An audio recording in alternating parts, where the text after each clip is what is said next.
Here's the first proper Westlouia vlog, where I just kind of show off the game. Here's the title screen. It's not really finished yet, neither is anything else here, but it's, a title screen.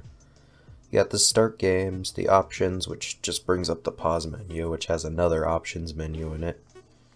It is a little redundant. I might rename this options to settings, just to make it seem less redundant. And quit just exits out of the game. Sensible people may want to choose that option. So I'm gonna pick start game. Sorry about the chair noises. And here we've got Garrett with his gun. See, here's the first bad guy you come across. This guy's a snail. Haven't named this snail in particular, but I'm really proud of the way he kind of goops out when you kill him.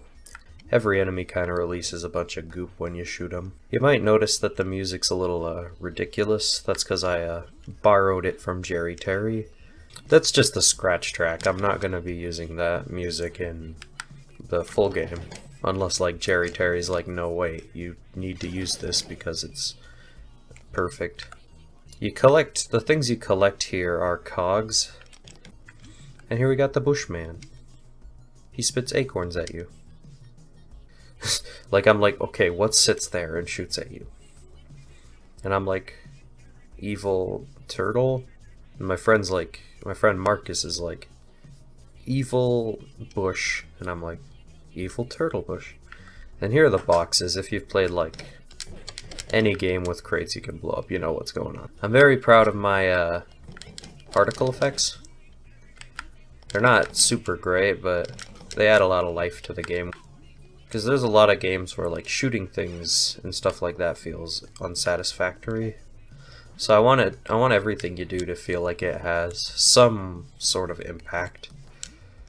You'll notice that he kind of slides along the ground. Later I'm going to add kind of a Frozone styled ice under him, so it makes more sense that he's kind of sliding around. The semi-solids are kind of a pain. Because, I'm kind of going easy with them, so instead of having specific, collision events for every enemy or whatever on the semi-solids, I just have it's just a solid that activates when you're above it and deactivates when you're below it. But, since NPCs would fall through whenever you're underneath them, I decided to have it spawn another block object that only NPCs can do. Is it efficient? No. Does it work? Yeah. So here's part 2 of the level. The levels are kind of divided into several parts just to, kind of keep the pace going a little bit, and to keep my sanity. It's easier to design in smaller chunks than it is huge layouts.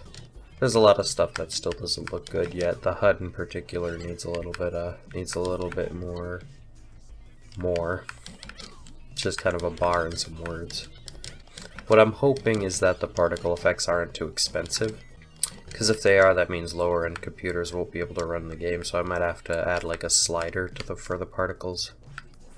They're not a proper game maker particle system. They're just objects that come and go, as you can see by the instance count. Normally you're not supposed to do the after images like that, but I figured that'd probably be the easiest way to do it for now. So yeah, that's my first vlog. I'm kind of showing off the game, commenting. Sorry my commentary is not great, I haven't had a lot of practice for it. And I'm a little hoarse, so sorry if I sound a little nasally. But yeah, that's the game. Here's the glide, by the way. I don't know if that's going to be in the demo because you don't need it until later. As well as the wall jump.